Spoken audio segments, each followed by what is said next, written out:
Good day. Welcome to another episode of the Audible Local Ledger Reads to the Blind podcast. You can get more information at audiblelocalledger.org. Stay tuned for today's reading. Hi, I'm Beth, and I'll be reading you today's e-edition of the Cape Cod Times, dated Monday, March 4th. We start with the weather and lottery. Well, today and the whole week actually isn't that great, but it is warm. Today, mostly cloudy, high of 47. Tomorrow, some rain at times, high of 47. Wednesday, some rain at times, a high of 50. And guess what? On Thursday, it's going to be rainy and a high of 45. Here are some lottery numbers from the weekend. First of all, the numbers game, the midday drawing from yesterday, Sunday, March 3rd. The numbers were 1553. Last night's daily numbers were 1283. Sunday mass cash 2, 9, 11, 30, and 33. And Saturday night's Powerball numbers 3, 18, 27, 36, 53, Powerball 12. Here's our first front page headline today. Hospitals see growing number of patients. Hospitals and healthcare providers on Cape Cod and the islands have seen an increase in patient volume, but are bracing for greater numbers as Steward Healthcare, a for-profit healthcare system, faces grave financial troubles, and Governor Maura Healey demands its departure from the state. Healey has called on Steward to complete an orderly transition out of Massachusetts. The system, which operates 30 hospitals across the nation, has acknowledged it is seeking to transfer ownership of its Massachusetts hospitals as it deals with overwhelming debt and financial challenges that threaten its ability to continue operating its 7 active hospitals in the state. Steward Southeastern Mass facilities include Morton Hospital in Taunton and St. Anne's Hospital in Fall River. Anytime a healthcare system closes or reduces service, there's going to be impacts all over the state, including increased demands in the community for care. That's according to Claire Seguin, who's chief nurse and vice president of operations at Martha's Vineyard Hospital. Seguin said since the pandemic, there has been an increase in the volume of patients, causing the facility to expand its services so that patients can avoid ferry trips to Boston to receive care. Our main goal is that patients never really need to go off the island, and so we try to limit that whenever we can by delivering care locally. We have a lot of virtual visits. We can even do urgent care, believe it or not, off hours through the system, said Seguin. The hospital, she said, has the island's only full-service lab. Seguin said the state has helped address a unique challenge around ambulance services, requiring a ferry to transfer patients to a higher level of care off-island. We are very careful stewards of our resources, and we're very careful with our finances, said Amy Lee, who's president and chief operating officer at Nantucket Cottage Hospital. They are investing in technology and educational resources to ensure they provide excellent care to the patients. Lee said Nantucket Cottage Hospital has an average wait time of 15 minutes and has telehealth care so that patients receive care on the island. We have a significant population that is below the poverty line, and to travel off-island for care is cost prohibitive. Both Nantucket Cottage and Martha's Vineyard Hospital are part of the Mass General Brigham system. Being part of that system gives us some strength, said Seguin. That affiliation also relieves some of the stresses faced by other small community hospitals. Community hospitals are facing unprecedented workforce, capacity, and financial pressures that have intensified since the beginning of the pandemic, said Patricia Noga, Vice President of Clinical Affairs at Massachusetts Health and Hospital Association. The same is true so far for Cape Cod Healthcare, which operates 2 hospitals and 6 urgent care centers. We're busy in the acute sector. We're busy in the emergency rooms and urgent care. We're busy everywhere, said Michael Loff, the president and CEO, adding the system is managing the volume of patients well. Community health systems play a vital role in places they serve. Quality health care cannot be limited to large cities and academic medical centers, Loft said. I think community-based health care across our country is in danger. Despite the challenges, he said the organization continues to meet the demands of the patients. I think our quality is as high as ever, he said. Another story, a Hyannis woman was sentenced to 3 years in federal prison Thursday in connection with a fentanyl distribution conspiracy operating across southeastern Mass and Rhode Island, acting U.S. Attorney for the District of Mass Joshua Levy said in a statement. Rebecca Bartholomew, 37, was also sentenced to 3 years of supervised release during a hearing in federal court in Boston. Bartholomew pleaded guilty in October to conspiracy to distribute and to possess with intent to distribute fentanyl. Bartholomew was one of 10 people indicted by a federal grand jury in August 2022 in connection with the conspiracy. An investigation began in March 2021 into a drug trafficking operation in southeastern Mass and Rhode Island led by Estarlin Ortiz Alcantara. Bartholomew was identified as a distributor. Between April and June 22, Bartholomew redistributed fentanyl she had obtained from Ortiz Alcantara and allegedly other members of the drug trafficking organization, according to the release. During a traffic stop in April 22, Bartholomew had approximately 90 grams of fentanyl in her possession.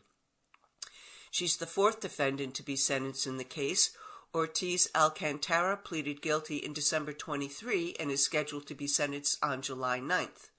Assistance in the case was provided by the Mass State Police, Homeland Security Investigations, Bristol County Sheriff's Office, and Fall River, Taunton, Attleboro, Scituate, Yarmouth, Providence, Rhode Island, and West Warwick, Rhode Island police departments.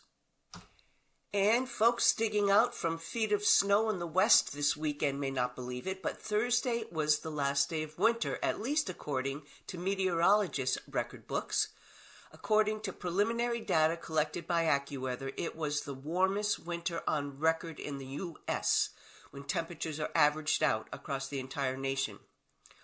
For statistical purposes, climatologists and meteorologists define winter as the coldest 3 months of the year. Astronomical winter still has a couple of weeks to go, as the spring equinox isn't until March 19th. Indeed, for millions of people in the north central and northeastern U.S., it was the warmest winter season of their lives, upending traditions from sled dog races to ice festivals and spurring on golf matches in Wisconsin and packed playgrounds in Minnesota. It's the year without a winter in the upper Midwest, said AccuWeather Chief Broadcast Meteorologist Bernie Rayno. Last week, temps in central U.S. soared into the balmy 70s and 80s, shattering records that had stood for a century or more. Many locations broke temperature records for the month of February. For the winter as a whole, in addition to cities like Minneapolis, St. Paul, Milwaukee, Des Moines, and Albany, New York, dozens of other locations were also in line to set all-time record warm winters, as final data was still being tabulated Friday. The data is based on the average national temperature ranking for December 1st, 2023 through February 29th, compared with all winters since 1893. Cities in the Northeast also recorded a lack of snow due to the warmth. Storms that would usually dump snow brought rain instead. Syracuse, New York recorded a nearly 5-foot snow deficit, the National Weather Service said. Meanwhile, snow did fall in the west, just not as much as hoped. The vital Sierra Nevada snowpack, which normally supplies about a third of California's water when it melts, had a slow start, but has gotten a bit better. The snowpack's water content Thursday was 80% of normal amounts to date. Meteorologists say El Niño, as predicted last fall, was the primary driver for the warm weather pattern that persisted throughout the winter. El Niño typically produces unusually warm winters across the northern tier of the nation. AccuWeather Chief Meteorologist John Porter also said that our warming climate also contributed to the unusually mild conditions for much of the country this winter. In a forecast released last week, forecasters at the Climate Prediction Center said the mild trend in the eastern U.S. is expected to continue throughout March, especially in the Great Lakes, Ohio Valley, Mid-Atlantic, and Northeast. The West, however, is predicted to see a cool, soggy March. And this story, the most painful night of the year is almost here. The start of daylight saving time, which subtracts an hour of sleep, is fast approaching.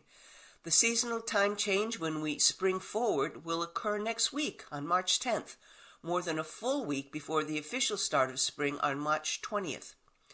Daylight saving time begins at 2 a.m., when local time will instantly become 3 a.m. Most phones and computers adjust automatically, but manual clocks need to be reset, and it's also a good time to change the batteries in your smoke alarm.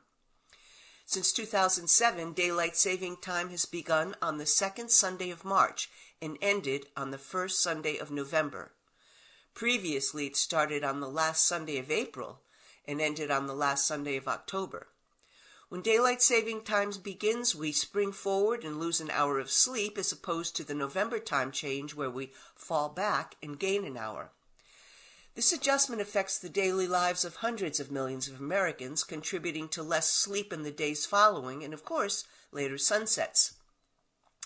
And yes, the phrase is daylight saving time, not savings. It's singular no matter how many people around you say it. And contrary to popular myth, daylight saving time was not started to help American farmers.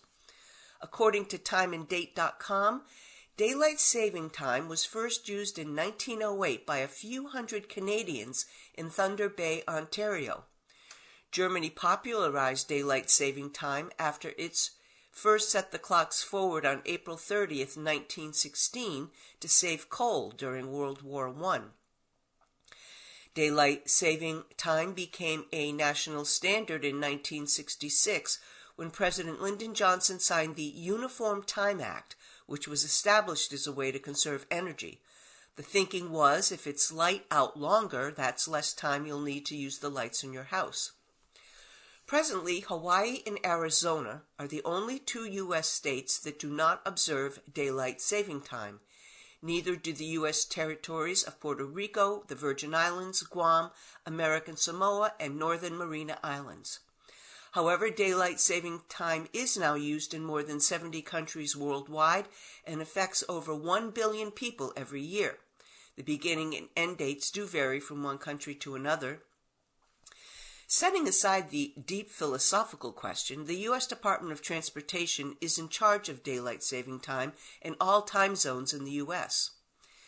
The oversight of time zones was assigned to DOT because time standards are important for many modes of transportation.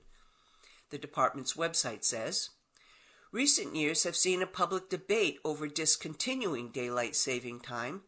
The U.S. Senate unanimously approved the Sunshine Protection Act in 2022, a bill that would make daylight saving time permanent.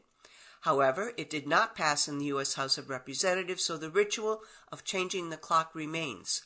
A 2023 version of the bill remained idle in Congress as well. And this headline, plans to build housing on Joint Base Cape Cod under consideration. Members of the Joint Base Cape Cod Military Civilian Community Council said at a Wednesday meeting that they want any housing built on available land at the base to prioritize members of the military and their families stationed there. The Cape's housing shortage spurred state and Massachusetts National Guard officials to propose building housing on the Upper Cape base. We have so many people that serve in our military that need housing, and we can do better on that, Barnstable County Commissioner Mark Forrest said. We have so many people living in southeastern Mass, serving in the Coast Guard, that are literally living almost in poverty because they have housing problems. During the Wednesday night meeting at the Welcome Center on Cape Edwards, Teresa Park, Deputy Director and Senior Executive Vice President of Mass Development, the state's development finance agency and land bank, gave a presentation about the potential redevelopment of land on the base. Joint Base Cape Cod leaders want to divest extra parcels leased from the state that have been deemed non-essential to base operations. Mass Development was brought on to explore converting the land from military to other uses with a particular focus on housing.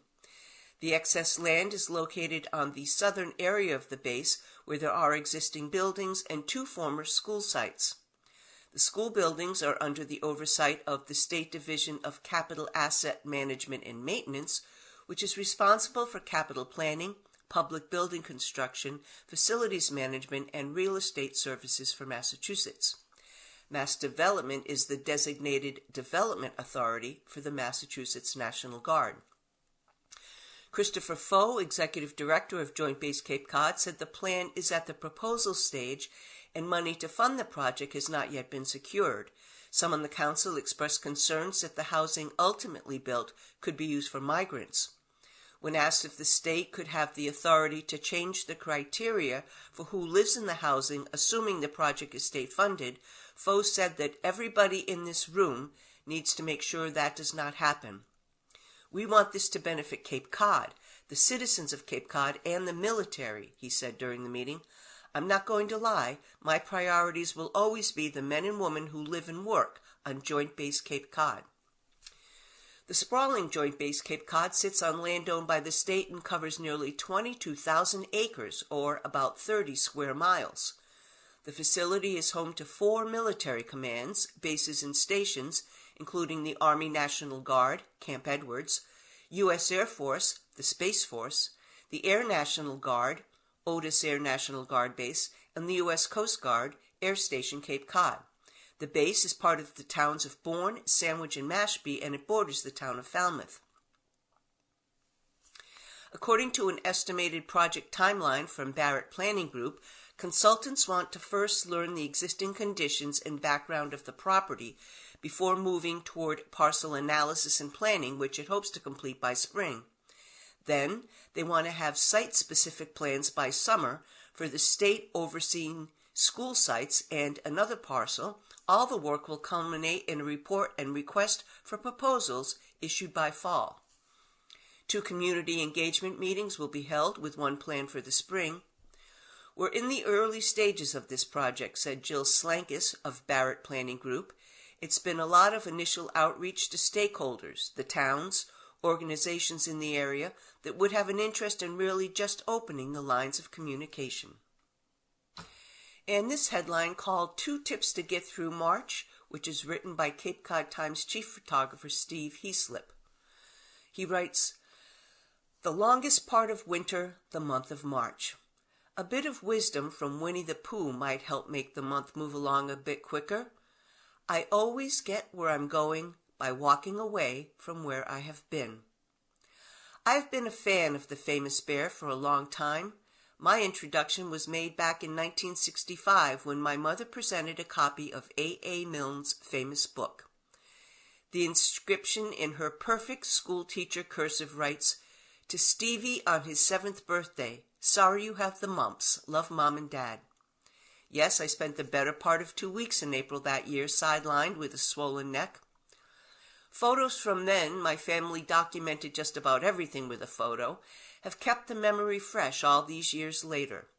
Mom did most of the reading as we followed Pooh's adventures through the 100-acre woods. Following the bear's logic, March might just move a bit faster, walking away from gloomy days with the prospect of a brief glimmer of spring to follow. I follow a 2-pronged approach to keep the days going. First, keep the bird feeder filled. The entertainment value is worth the price of sunflower seed and a block of suet. This wintertime ritual continues through March at our house, although suet will soon be off the a la carte bird menu. The neighborhood flickers have started to figuratively bite the hand that feeds them. After an early morning suet stop, they take to the gutters and chimney cap, doing their best imitation of Woody the Woodpecker, drumming away in search of a mate. One can tolerate this behavior only so long. I turn paparazzi and chase them with a long lens. Once they find love, we are all happy. Tip number 2 is a nod to the real days of spring whenever they finally arrive, starting plants from seed. Every year, hope springs eternal, and the tiny seeds are placed with the utmost care into a cup of soil. As I write, a trio is perched on the windowsill. The sage plant is leaning to the light. Cousins basil and thyme are still just above the soil line. By April, the feeder will be dormant, and a few seedlings will be eager for their outdoor debut in May. Most importantly, Destination Spring is on the horizon, with the long month of March in the rearview mirror. Again, that's a column written by Steve Heaslip, Cape Cod Times chief photographer. This headline, Student Loan Firm Accused of Scheme. A top teachers union and an advocacy group for student loan borrowers are turning up the heat on one of the country's biggest student loan companies. The American Federation of Teachers and the Student Borrower Protection Center are accusing the company of mismanaging a key student loan program for public service workers and engaging in a call deflection scheme by strategically avoiding borrowers who need help. The groups this week released a trove of internal documents obtained through public information laws from the Missouri Higher Education Loan Authority. The student loan company or servicer works with borrowers nationwide. We have ample evidence to show that something rotten is happening in Missouri, said Mike Pierce, the executive director of the Student Borrower Protection Program. The company is calling the accusations false, disingenuous, and nothing more than a PR campaign. It is unfortunate and irresponsible that information is being spun to create a false narrative in an attempt to mislead the public, an MOHELA spokesman said in a statement. We remain committed to helping the millions of student loan borrowers that we serve. The back and forth escalates the fraught relationship between student loan companies and key Democratic constituencies who continue to pressure the federal government to dismantle the student loan system. Meanwhile, the Biden administration is relying on companies like this to help carry out signature debt relief policies in an election year where student loan forgiveness is already playing a big role.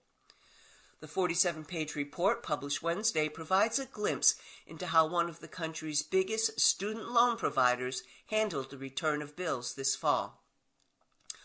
Overall, jump-starting the student loan system after the pandemic has been far from simple. A major percentage of borrowers did not pay their bills at all when they first came due. The report suggests MOLA failed these borrowers by confusing them with a Byzantine loop of misinformation and false promises when they called to ask for help. The company's critics say the end goal was to keep borrowers from getting their problems resolved, which would save MOLA money. The Education Department said the Biden administration has made clear it won't let borrowers pay for the failures of student loan companies. In October, the feds issued a $7.2 million penalty to MOLA for failing to send millions of borrowers their bills on time when payments resumed. There are two big allegations the advocacy groups are making. The first involves the Public Service Loan Forgiveness, or PSLF, program. The federal policy allows student loan borrowers who work in public service-oriented jobs, teachers or government employees, for example, to have their loans fully canceled if they've spent a decade responsibly paying them down. MOLA facilitates student loans for all PSLF borrowers. The report says MOLA has profited from a backlog in PSLF applications that the company allowed to explode, with nearly 1 million unprocessed forms awaiting officials' attention. It says servicers incorrectly told some borrowers they didn't qualify for the program and inaccurately counted the payment borrowers made to be eligible for full relief. In a joint statement this week, Senate Majority Leader Chuck Schumer and Senator Elizabeth Warren chastised MOLA over the conduct described in the report. Our nation's public servants, members of the military, and first responders deserve far, far better, they wrote. A MOLA spokesperson said the company has doled out $43.8 billion in PSLF loan forgiveness to more than 606,000 borrowers through January of this year. The company says it doesn't have the authority to process relief without authorization from the federal government, which can take a long time. MOLA denied it profited from any stalled application. That's nonsense, said Scott Buchanan, the executive director of the Student Loan Servicing Alliance, a trade group representing servicers. The report's second major allegation is something it characterizes as call deflection schemes, which it says MOLA used to divert borrowers from getting help from customer service reps. The guidance to divert people was part of the company's internal plan drafted last July for handling the return to repayment, according to the report. What has happened here is a pattern and practice of greed, said Randy Weingarten, the president of the American Federation of Teachers. MOLA sees it differently. The company said ahead of the return to repayment, the Education Department anticipated a surge in calls and encouraged servicers to find ways to show borrowers how to handle problems on their own. The department confirmed it worked with services to outline strategies to help borrowers find answers to simple problems online rather than by phone. Trying to encourage people who can self-service online is exactly what we should be doing, Buchanan said. Congressional Democrats last week urged the Consumer Financial Protection Bureau, an oversight arm of the federal government, to follow up on the allegations in the report. A spokesperson for the CFPB declined to comment. In other educational news, this headline, University of Florida eliminates all DEI positions. The University of Florida announced Friday that it is eliminating all diversity, equity, and inclusion employee positions. This change, announced through an emailed memo, comes after the Florida Board of Governors labeled expenditures related to DEI programs as prohibited expenditures. The memo explains that to comply with the Florida Board of Governors Regulation 9.016 on prohibited expenditures, the University of Florida has closed the Office of the Chief Diversity Officer, eliminated DEI positions and administrative appointments, and halted DEI-focused contracts with outside vendors. The Board of Governors defines DEI as any program, campus activity, or policy that classifies individuals on the basis of race, color, sex, national origin, gender identity, or sexual orientation, and promotes differential or preferential treatment of individuals on the basis of such classification. The regulation says a state university may not expend any state or federal funds to promote, support, or maintain any programs or campus activity that violate Section 100 of Florida statutes, advocate for what it defines as diversity, equity, and inclusion, or promote or engage in what it defines as political or social activism. On Friday, Governor Ron DeSantis commented on X, formerly Twitter, DEI is toxic and has no place in our public universities. I'm glad that Florida was the first state to eliminate DEI, and I hope more states follow suit. Employees who have been fired will receive the university's standard 12 weeks of pay.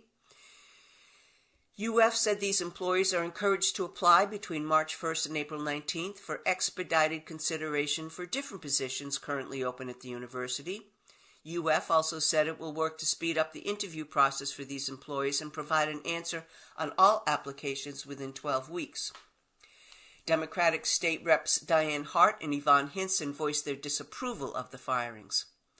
I am stunned but not surprised at the elimination of DEI staff at University of Florida, my alma mater, Hinson said. The culture wars engaged in the Republican-dominated Florida House of Representatives will continue until Floridians have had enough and develop the will and determination to flip the majority in the Florida House. Hart called this series of firings the most recent manifestation of the policies of an out-of-touch legislature and a governor's failed presidential bid. When will we stop with these made-up culture wars that are literally costing people their livelihoods? In an effort to prevent indoctrination in our classrooms, we have in turn created an education system that is built off lies, falsehood, and deceptive history. We can't call ourselves the free state of Florida when children aren't free to learn the truth of their history and see the diversity of humanity. The Office of the Chief Financial Officer will reallocate approximately $5 million into a faculty recruitment fund to be administered by the Office of the Provost. These funds were previously reported to Tallahassee for DEI expenses, including salaries and expenditures. UF's Diversity Dashboard recorded that between fall 2012 and fall 2022, nearly half of students enrolled at the university have been white.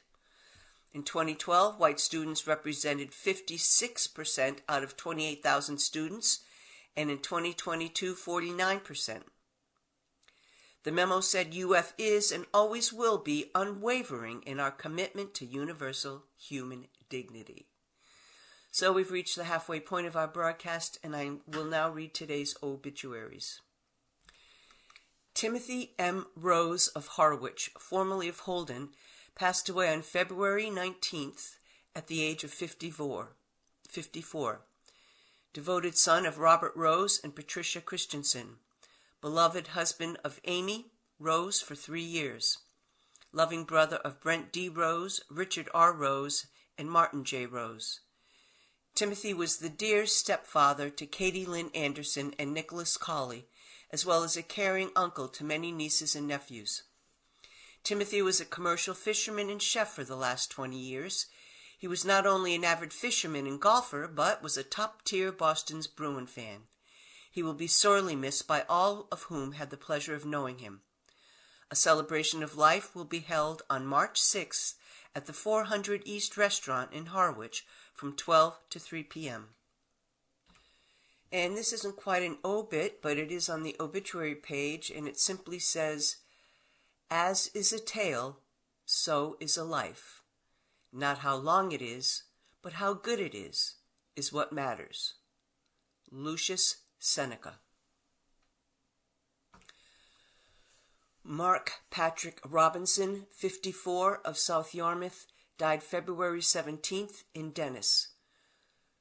For more information, visit hallettfuneralhome.com. Mary Lou K. Coyle of Harwich passed away peacefully while asleep in her home on February 24th. She was 87. She grew up and attended schools in Shelton, Connecticut, raising 2 children as a single mother until she met the love of her life, Frances Buzz Coyle. Mary Lou and Buzz married in 1976, making their home in Litchfield, Connecticut. Mary Lou was devoted to Buzz. They were inseparable until his death in 2015. Mary Lou is survived by her children, Claire Caskey of Massachusetts, Raymond Caskey of Connecticut, and stepdaughter Jill Coyle of Maine. She is also survived by step-grandchildren and her granddaughters Megan Matajasic and Nicole Matajasic. Visiting hours will be held 9:30 a.m. to 10:30 a.m. on March 15th at Nickerson Funeral Home, 87 Crowell Road in Chatham, followed by a funeral mass at 11 a.m. at the Holy Trinity Church on Main Street in West Harwich. The burial will be at 1:45 p.m. at the Massachusetts National Cemetery in Bourne. Robert H. Bob Silva, 81, of Hyannis, formerly of Attleboro, passed away on February 28th. He was the cherished husband of Elizabeth Betty Silva, with whom he shared 57 years of marriage. He was the devoted father of Diane Silva Henningsen and her husband Michael of Attleboro, and John Silva of Providence. Bob's heart and soul was his beloved granddaughter, Emma Silva Henningsen. He was the brother of Richard Silva and his wife Virginia of San Luis Obispo, California, and Louise Mahoney and her late husband Michael of Falmouth. He is also survived by his sister-in-law Anne Hogland and her husband Michael, as well as many nieces, nephews, and cousins. Visiting hours will be held at the Doan, Beale, and Ames Funeral Home, 160 West Main Street, Hyannis, on Friday, March 8th, from 4 to 7 p.m. A Mass of Christian burial will be celebrated at Our Lady of the Assumption Church on Wiano Ave in Osterville on Saturday, March 9th at 11 a.m. Burial will take place at the Massachusetts National Cemetery on Monday, March 11th at 12:30 p.m. Back to the news, and Republican presidential candidate Nikki Haley said Sunday she no longer feels bound by a pledge that's required all GOP contenders to support the party's eventual nominee in order to participate in the primary debates. The Republican National Committee had made the pledge a prerequisite for all candidates, and nearly every major contender signed except for Donald Trump, the current frontrunner who skipped the debates. When Haley, Trump's lone remaining major challenger for the nomination, was asked on NBC's Meet the Press whether she was compelled to honor that commitment, she said, "No, I think I'll make what decision I want to make." She said the RNC is now not the same RNC as it was at the time of the debates. She also maintained that she has always said she had serious concerns about Trump, for whom she served as UN ambassador. The RNC is in the midst of major changes, with the chair, Ronna McDaniel, set to leave the job on Friday.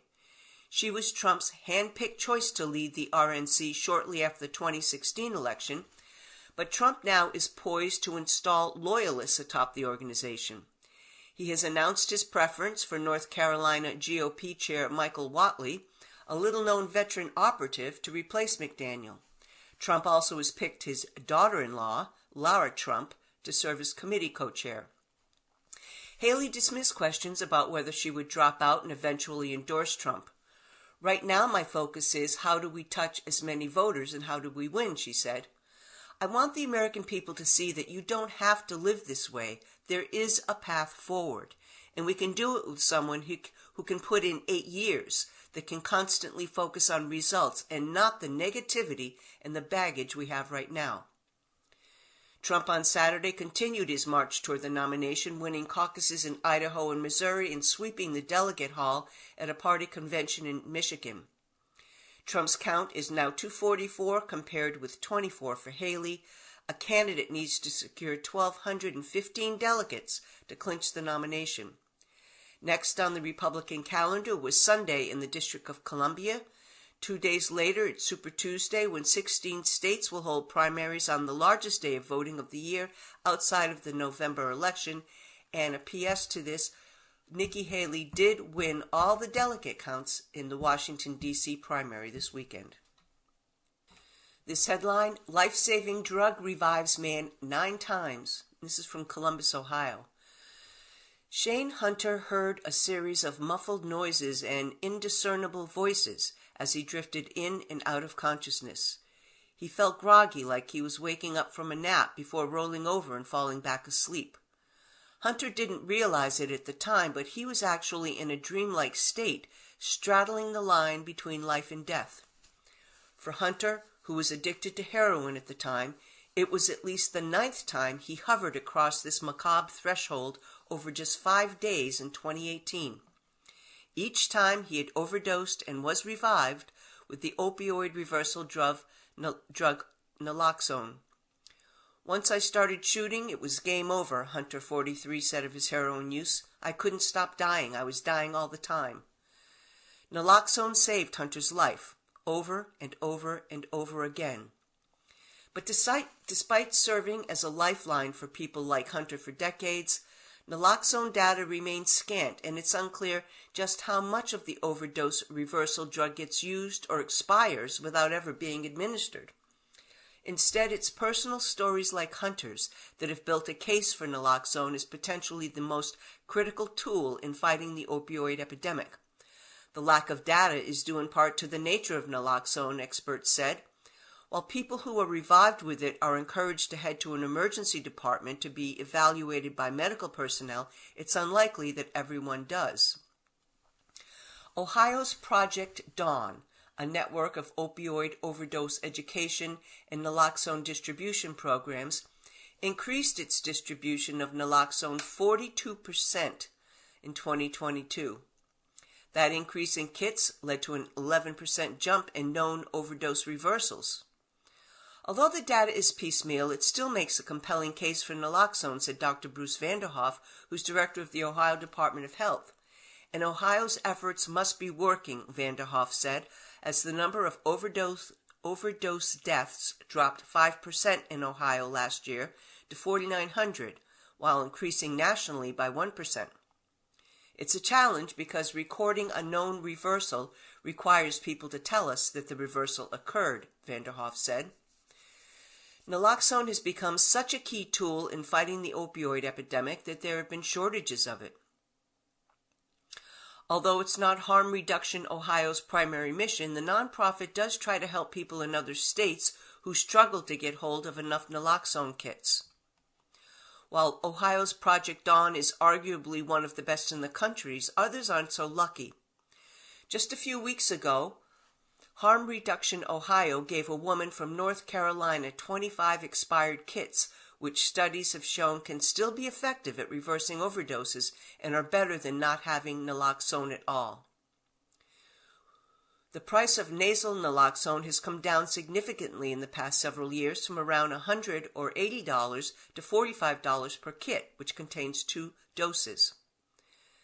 The FDA helped solve part of the problem in 2023 by making Narcan, the name brand type of naloxone, available to be sold without a prescription over the counter in stores. But some people may be shy about purchasing naloxone at public stores, and at $45 per kit may also find the overdose reversal drug cost prohibitive. Around Columbus, vending machines with free naloxone aim to alleviate those issues. If it weren't for naloxone, Hunter said he wouldn't be alive today, let alone be entering his 6th year of recovery and working to help others overcome their addiction at House of Hope in Columbus's Victorian Village. Hunter began taking oxycodone in 2009 after a doctor prescribed it to help him deal with pain from Crohn's disease and inflammation of the digestive tract. It took 2 or 3 years for Hunter to realize he was addicted to the drug and several more to get clean.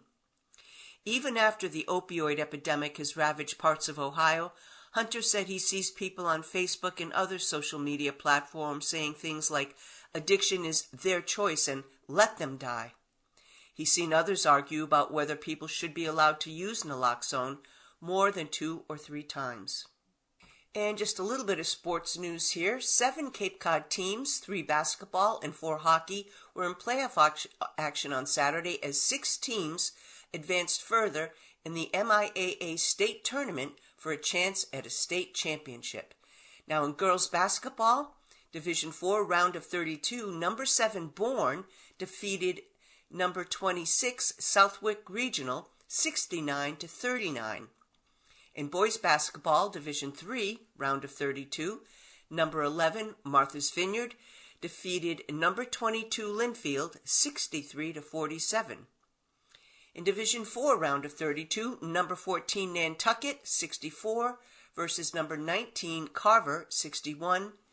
And in boys hockey, Division 4 Sweet 16, number 4 Sandwich defeated number 20 Gardner 6-3. In boys hockey, Division 3 Sweet 16, number 1 Nauset 2, number 17 Marlborough 1. And in girls hockey, Division 2 Sweet 16, number 2 Falmouth 5, number 15 King Philip 2, and in Division 2 Sweet 16 girls hockey, number 5 Algonquin 3, number 21 Martha's Vineyard 0. The Vineyarders ended up 12-10, and that ended their season in the Sweet 16 on the road. Here's today's Ask Carolyn column. Dear Carolyn, my estranged mother left our family very suddenly 10 years ago when I was almost 14. My dad was and is a workaholic, so the care of my younger sister and the household all fell on me. Though I lost any chance of a normal childhood the day she walked out, things at home had not been good for a while, so there was some relief to having her gone, and I did my best to make life as normal as possible for my little sister. Now our mom is back in our lives, saying she had mental health issues and with therapy is ready to be part of our lives again. To my disgust, my dad and sister are welcoming her with open arms. I kind of understand my sister, but I'm surprised and angry that my dad doesn't have more self-respect. My mom and I talked briefly and she apologized, but I feel like her Sorry I abandoned you, but I had problems. Doesn't make up for me having to grow up overnight. Everybody has an opinion on this. My boyfriend is telling me to keep her out of my life, while my father and sister say it's healthier for me to let go of my anger and forgive her. How do I get through this? She and my dad seem to be reuniting. Signed, Angry. Dear Angry, wait. Why is your dad off the hook? A sick parent leaves and the healthy co-parent watches his older child shoulder an inappropriately heavy burden and does nothing to stop it. Maybe you skipped over his role, but still, he was the well parent and spouse, so your misery is not 100% your mom's fault. Forgiveness is healthier for you than anger, of course, but it's not a light switch. It's a process. Counseling would at least give you support from someone without an agenda, and at best, an informed guide. You went through a difficult, painful, and unjust struggle just as you were hitting your adolescence.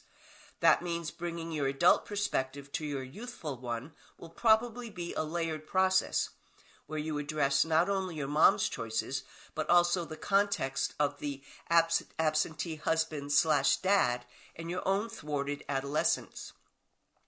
And the boundary issues of everyone coaching you on how to feel now. It's a lot. Maybe respect your instinct to keep your distance and use the space you create to let therapy do its thing. And here is some of what's on television tonight. The Food Network at 8 p.m. has the season premiere of the Spring Baking Championship.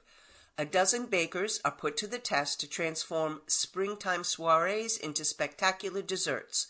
From Earth Day and Jazz Fest to Derby Day and more, the bakers must whip up the most delectable, edible creations to win $25,000. On Fox at 8 p.m., the season premiere of MasterChef Junior. Young home cooks compete in a series of challenges to win the title of America's next MasterChef Junior, taking home a trophy and $100,000. At Fox at 9 o'clock, it's So You Think You Can Dance. It's the season premiere of that. This dance competition series has a new format reflecting the authentic experience of building a successful career in dance. And on NBC at 10 p.m., there's new episodes of Deal or No Deal Island. Following its premiere last week, this new game show moves to its regular time slot starting tonight. Joe Manganiello hosts the spin on the classic Deal or No Deal game, where 13 players are transported to the banker's private island to compete for cash in a season-long, fully immersive competition. And on Nat Geographic Channel at 8 p.m., there's a new series. Oscar-nominated actress Angela Bassett narrates this exciting new documentary series focusing on female leaders among the animal kingdoms. It's called Queens, and it highlights the sacrifices and challenges various matriarchs of different species must endure for the survival of their families, as well as their resilience, intelligence, and ability to love those around them. Again, that's on Nat Geo at 8 p.m. And Netflix has a new series starting today based on the classic Hot Wheels toys. This high-octane animated kids series follows the newest generation of drivers as they experience mind-blowing races, extreme stunt contests, and thrill-seeking challenges. That's called Hot Wheels Let's Race, and it's on Netflix. In some other news, from Austin, Texas, Houston resident Elizabeth Francis has lived a long time, long enough to see the end of Jim Crow laws, the Civil Rights Act signed into law, the assassination of Dr. Martin Luther King Jr., the fall of the Soviet Union, and the first black president to be elected. Francis was born in Louisiana on July 25, 1909. At 114 years of age, Francis is the oldest living person in the U.S., according to LongeviQuest, a nonprofit that accounts for human longevity around the globe. According to the Gerontology Research Group, Francis is also the fifth oldest supercentenarian, a person who lives to be 110 years old, in the world. Francis grew up in Louisiana with her 5 siblings. After the passing of her mother, she was sent to Houston to live with her aunt. She worked at ABC 13 News in Houston, where she operated a coffee shop until her retirement in 1975. In 1928, she gave birth to her only daughter, Dorothy Williams, who is now 94 years of age and who she shares a home with. Her granddaughter, Ethel Harrison, who is also her primary caregiver, said Frances had offered valuable life advice over the years. "Treat people like you want to be treated," she said. Harrison also mentions that Frances was a woman of routine. She never learned how to drive, so she often took the bus, and she liked to walk.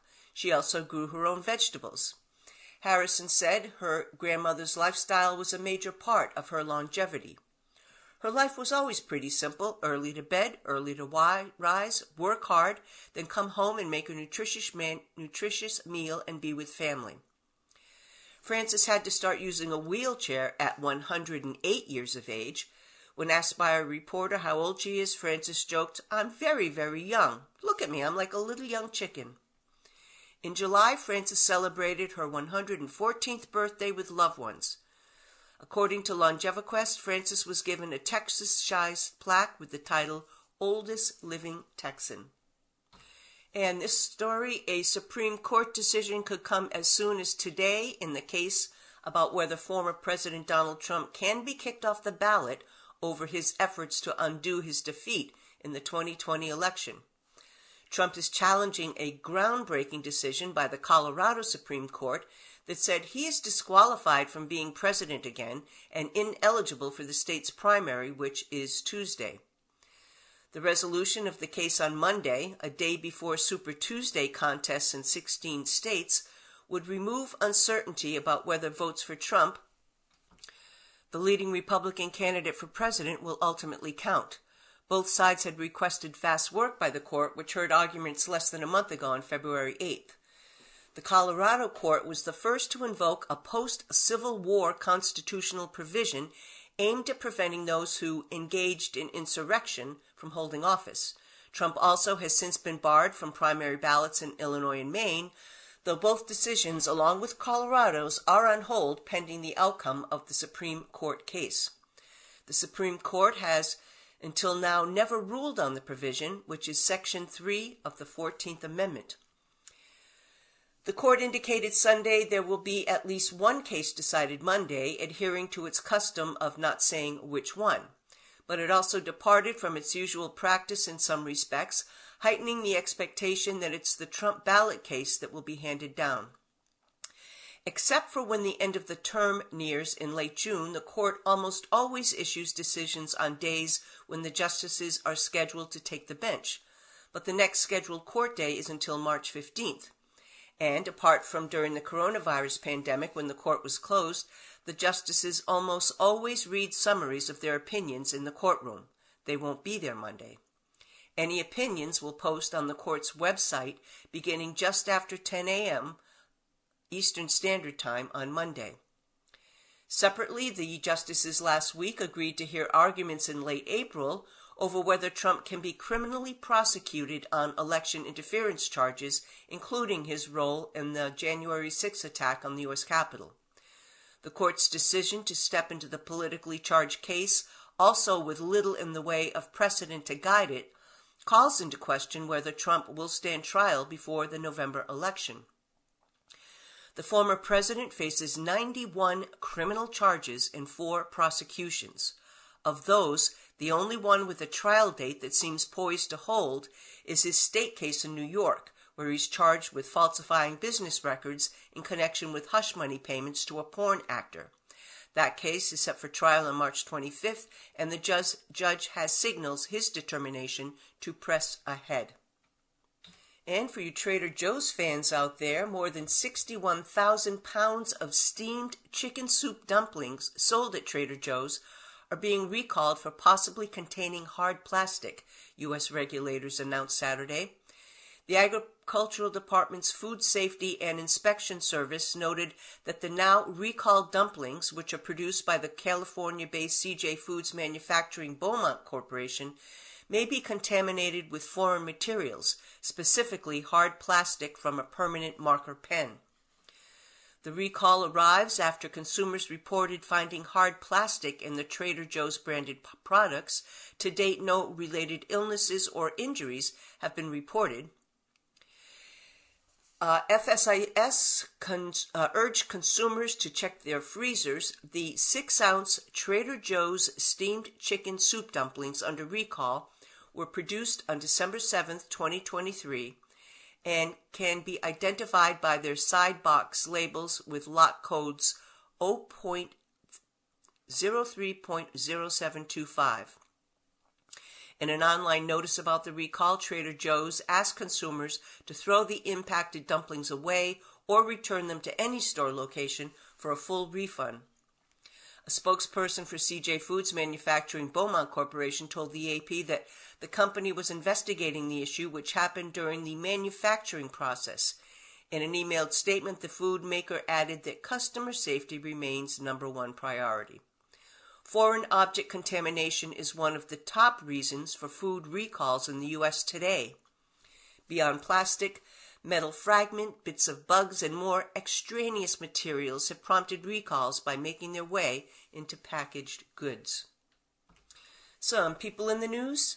Pharrell Williams helped Miley Cyrus shed her Hannah Montana persona on her climb to music stardom.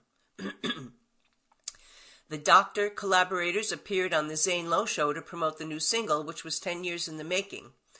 The duo first wrote Doctor a decade ago, and according to Cyrus, a newly minted Grammy winner for her single Flowers, Pharrell helped her transition from Disney Channel darling to Grammy-winning global superstar. He was kind of the only one. I knew that everyone around me would tell me no, and he was the only one that I asked, what did he think? Cyrus told Lowe, according to Billboard, and he was like, go for it today, tomorrow, as soon as you can. That sounds like the perfect thing to do. Pharrell added that Cyrus was in a place where no one really understood where she was, and I got it. And a private plane carrying singer, Karol G, made an emergency landing at a Los Angeles airport Thursday night. The aircraft carrying the Grammy winner and others landed at Van Nuys Airport around 9 p.m. with no immediate reports of injuries. The plane left Hollywood Burbank Airport with 16 people and flew east, but turned around when the pilot reported smoke in the cockpit, KABC reported. The cause of the malfunction was not immediately known.